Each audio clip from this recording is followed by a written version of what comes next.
Everyone. इस video में class 10th के न्यूमेरिकल में पावर कॉन्सेप्ट से आए हुए एक न्यूमेरिकल को सॉल्व करने वाले हैं। ठीक है, तो अब पावर क्या होता है? बेसिकली पावर, अगर कोई भी इलेक्ट्रिक सर्किट यूज़ करते हो, कोई भी इलेक्ट्रिकल एप्लियंस किसी इलेक्ट्रिकल सर्किट में यूज़ करते हैं, तो उस इलेक्ट्रिकल एप्लियंस में जो रेजिस्टेंस प्रेजेंट है उसके थ्रू कुछ इलेक्ट्रिक करंट या electrical energy as a heat waste होता रहता है, या फिर उसे चलाने के लिए कितना पावर चाहिए तो वो कैलकुलेट करना। अब गिवन क्या है? दो सर्किट्स गिवन है यहाँ पर। एक सर्किट है यहाँ पर 6 volt given is 6 volt battery लगाया और दो 1 ओम और 2 ओम का रेजिस्टेंस कनेक्टेड है। और जो दूसरा सर्किट है उसमें 4 वोल्ट पावर सप्लाई है और उसमें 1 ओम और 2 ओम रेजिस्टेंस पैरेलली कनेक्ट किया है। कैलकुलेट क्या करना है? Compare the power used in 2 ohm resistor in each of the following circuits. यानी कि दो सर्किट्स हैं, इसमें ये जो रजिस्टर है 2 ओम का रजिस्टर, इन दोनों में इसके अक्रॉस कितना पावर लॉस हो रहा है वो कैलकुलेट करना। और देखिए दोनों में क्या, एक सीरीज में कनेक्टेड है और दूसरा पैरेलल में। एक चीज़ हमें हमेशा पता होनी चाहिए कि अगर सीरीज में कोई भी इलेक्ट्रिकल एप्लियंसेस कनेक्टेड है तो उन दोनों इलेक्ट्रिकल एप्लियंसेस के थ्रू एक ही करंट फ्लो करेगा। ठीक है, वही अगर पैरेलल सर्किट की बात करें, इन दोनों सर्किट में करंट यहाँ आने के बाद अलग अलग डिवाइड हो जाता है। ठीक है, तो सबसे पहले अब ये कैलकुलेट करना है, इसके क्रॉस पावर करना है, तो power is equal to V I होता है, वी इंटू आई, या फिर power is equal to I square R. तो अब इसके क्रॉस जो करंट है उसे पहले कैलकुलेट करना होगा। तो इसके क्रॉस करंट कैलकुलेट करने के लिए, यानी कि इस पॉइंट के क्रॉस वोल्टेज है 6 वोल्ट, तो इन दोनों पॉइंट के बीच भी वोल्टेज कितना होगा? 6 volt.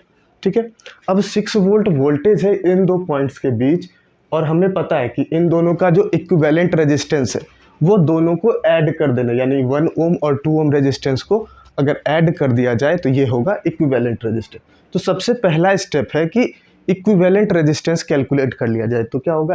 Are equivalent is equal to R1 plus R2, जो कि है 1 + 2 3 ओम। ठीक है, अब अगर आर इक्विवेलेंट कैलकुलेट कर लिया तो अब इसके अक्रॉस करंट फाइंड कर सकते हैं बहुत ही ईजिली। क्या? By applying Ohm's law. By applying Ohm's law V is equal to I R, तो I is equal to V upon R equivalent. इससे कैलकुलेट करने पर करंट आ गया 2 एम्पियर। इट मीन्स कि इस सर्किट में टोटल 2 एम्पियर करंट फ्लो कर रहा है। यहाँ से 2 एम्पियर करंट फ्लो कर, तो इस दोनों रेजिस्टेंस में जो करंट फ्लो होगा वो होगा 2 एम्पियर करंट। तो जब करंट हमें पता है और रेजिस्टेंस पता है तो power is equal to power across this 2 ohm resistor is equal to I square into R. I कितना है? 2 ओम, 2 स्क्वायर इंटू 2 यानी कि 8 वाट। तो इस रेजिस्टेंस के अक्रॉस जो पावर है, ठीक है, जो पावर यूज हो रहा है दैट इज 8 वाट पावर। अब बात करते हैं इस पैरेलल रेजिस्टेंस। इस केस में इन दो पॉइंट्स के बीच ध्यान रखना, इन दो पॉइंट्स के बीच जो पोटेंशियल डिफरेंस है वो है 4 वोल्ट। इन दो पॉइंट्स के बीच पोटेंशियल है 4 वोल्ट।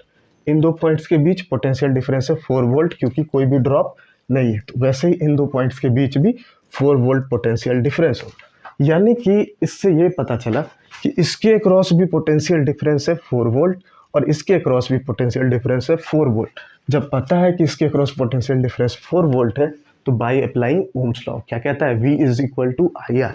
तो यहाँ से आई हमने कैलकुलेट कर लिया, यानी कि इसके अक्रॉस जितना करंट फ्लो करेगा वो होगा potential difference divided by resistance, तो V बाय आर, जो कि है 2 एम्पियर। तो इसके अक्रॉस भी सेम करंट फ्लो करता है 2 एम्पियर। ठीक है, जैसा कि इसमें था इसके अक्रॉस 2 एम्पियर। लेकिन जब पावर कैलकुलेट करते तो सेम आ जाता है I square R, 2 square into 2 that is 8 watt. ठीक है, तो इस कंडीशन में भी पावर लॉस उतना ही होता है 8 वाट का, और इस कंडीशन में भी 8 वाट का। लेकिन डिफरेंस क्या है कि पैरेलल कॉम्बिनेशन में हमें कम 4 वोल्ट का ही सोर्स है, लेकिन इसमें 6 वोल्ट का सोर्स हमने अप्लाई किया। तो सीरीज में पावर लॉस ज़्यादा होता है in comparison to parallel resistors. ठीक है, तो ये है कंपैरिजन दोनों के पावर का। Thank you.